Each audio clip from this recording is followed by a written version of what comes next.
As the HISD board president, I know there are amazing things happening across the district. By sharing success stories and by expanding best practices, we can become the best school district in America.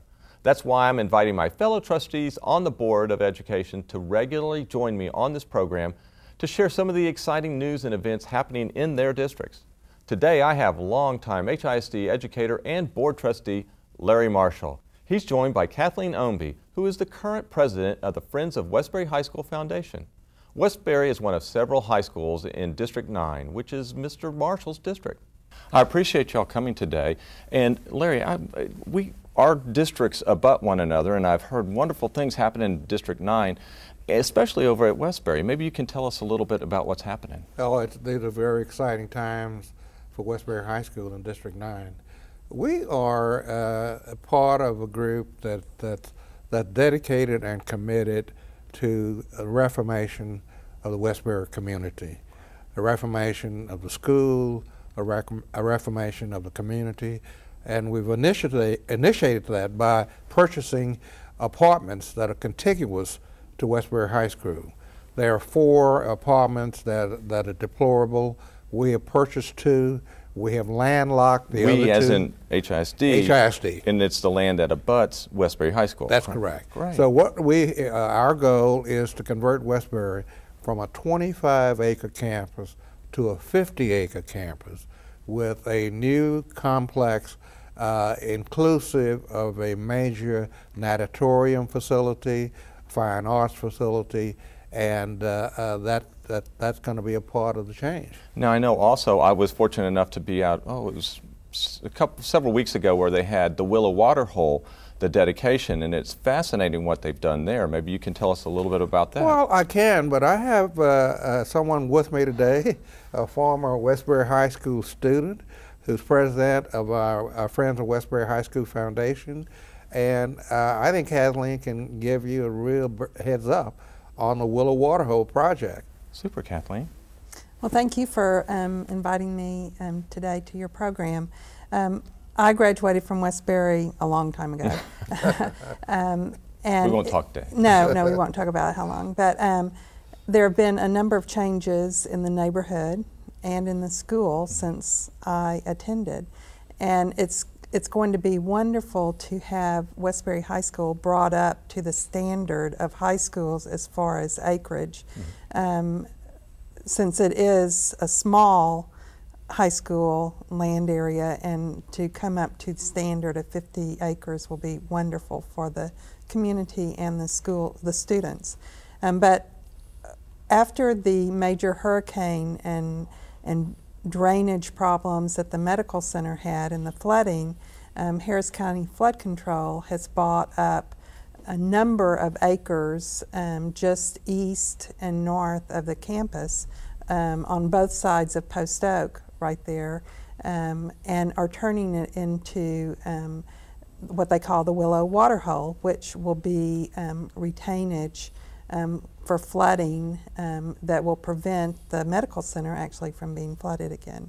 And I was out there. It's a natural area. It's going to have a large pond area. They have trees. I mean, it's a wonderful park that hadn't been there before. Right. I think there are over 200 acres involved in that project, and everything around Westbury High School is going to turn green because of the detention ponds. It's actually interesting because it's now one of the birding destinations for the Houston-Harris County area, because the birds have found it. If not all the people, the birds have found the area. Now, Kathleen, I know you're with an alumni association at Westbury. Maybe you can tell us a little bit about that. Okay, well, as Larry mentioned, the Friends of Westbury High School Foundation was begun in the early 90s to bring attention to the good students that were going to Westbury and to provide scholarships. And we started with, I think, several $500 scholarships the first year. We then instituted a gala, which we hold each year at Brayburn Country Club. And the gala this year will be on Saturday, April 28th. And we will be giving over 20 $1,500 scholarships this year. Oh, that's fantastic. That's really good. And the person who has driven this whole effort is Miss Rita Woodward. Right. And she was recently portrayed in an article by the local newspaper and she's just been a volunteer of volunteers. Because the community as a whole, I think, has reached out to try and make sure that Westbury is the high school that it was, and it doesn't fall out. It becomes what it was again. And the leadership of the community is there. You got the Westbury Area Improvement Corporation. You got the Westbury Civic Club, which has what, 5,000? I think it's the largest civic club in Houston. In Houston. Oh, wow. And then you've got the Friends of Westbury High School, the foundation, and then you've got the Westbury Reform Group that consists of all of the various groups. And the Braze Oaks Management District. Right, because it's a large, large yes, management. Westbury is now included in the Braze Oaks Management District, and there will be further enhancements. Oh, that's fantastic.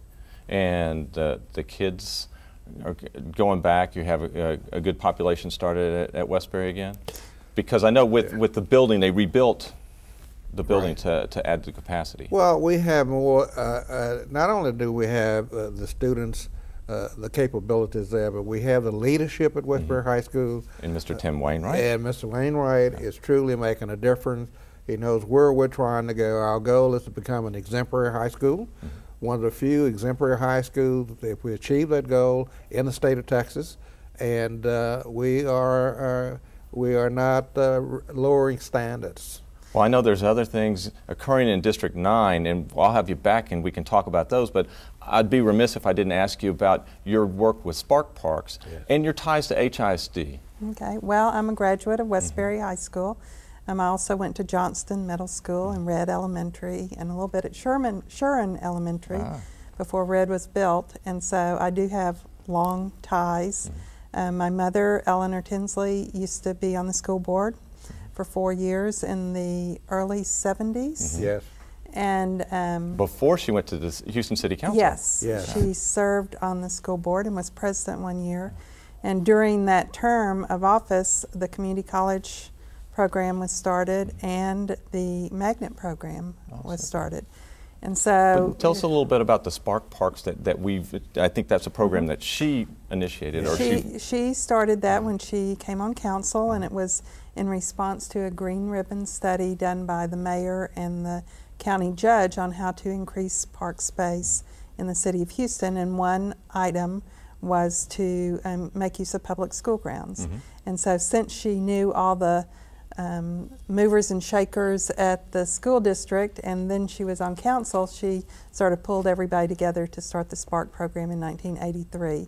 And I've been working with the program since 1988. Oh, that's fantastic. Kathleen, maybe you can tell us about some of the parks, Spark Parks that have opened just recently this year. Okay, well actually we have what we call Spark Week, which is the full week before Thanksgiving week each year. And this past Spark Week, we opened 8 new parks all over Houston, and I think probably 5 of them were in Houston Independent School District. One of the ones that was very exciting was at Johnston Middle School, which is in your district and where I attended. And I would encourage everyone to go by Johnston and see the new entrance to their school. We also did an exciting project at McReynolds Middle School. We actually collaborated with the University of Houston School of Architecture Design Build program, and the students under the leadership of Patrick Peters came out and visited with the school and got input on what they wanted, which was sort of an outdoor classroom gathering area on the side of their soccer fields. And then the students designed it and then came back and built it over the summer in 2011. They got a number of the materials donated. It has solar panels that runs a fan, and it's a really exciting project. So not only are you volunteering your time, working with the parks, building parks, because I know some of the schools would have the equipment was run down and kids weren't playing, and I know you go by and you see these parks that are just fantastic. So now Cornelius, you're actually getting the students to participate in the construction design. Well, those are the college students. Yeah, but still, they probably came through HISD to get there. Yes. Thank you so much. Thank you. Coming up next, students at HISD's petroleum academies are learning firsthand what it's like to work in the oil and gas industry. We'll talk to some high school students who recently competed in the district's Petro Challenge when HISD Up Close returns in a moment.